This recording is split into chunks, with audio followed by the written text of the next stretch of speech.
Hey there, cats and kittens.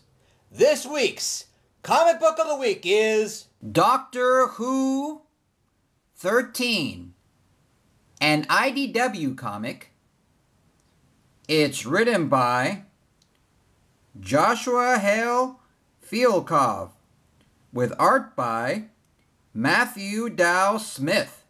This is a comic book adaptation of the BBC television series Doctor Who. The premise is simple. You have a time traveler, a Time Lord, Doctor Who travels to different places throughout space and time, all over the universe.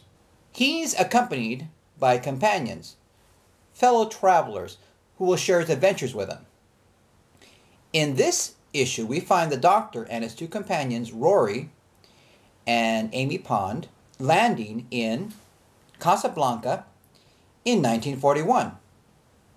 What I love about this issue is that it's a love letter to the classic film Casablanca that starred Humphrey Bogart. And there's so many references to Casablanca. I mean, of course it's set in Casablanca, but you have references to Rick and Rick's Cafe and Rounding Up the Usual Suspects. As someone who loves Casablanca as much as I do, it's one of my favorite films of all time, it's a real treat. It has some of this really nice Mike Mignola-like inspired art.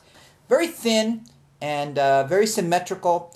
If you ever read any of Mike Mignola's Hellboy, you know what I'm talking about. So there's kind of that. So I hope the art doesn't throw you off any, but the story has a great twist as we find that Rory is rounded up as a usual suspect for something that he just arrived in town and there's no possible way he could have done.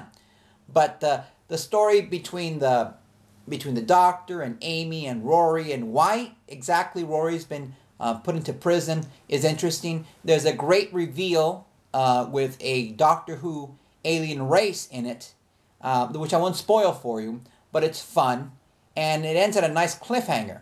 So, if you're a fan of Doctor Who, or you're a fan of Casablanca, you're going to love this issue. I've already read it a couple times, and I plan to read it several more times. It's just a treat. What a treat it is to read this issue. As always, guys, I want to encourage you to thumbs up, comment, and subscribe.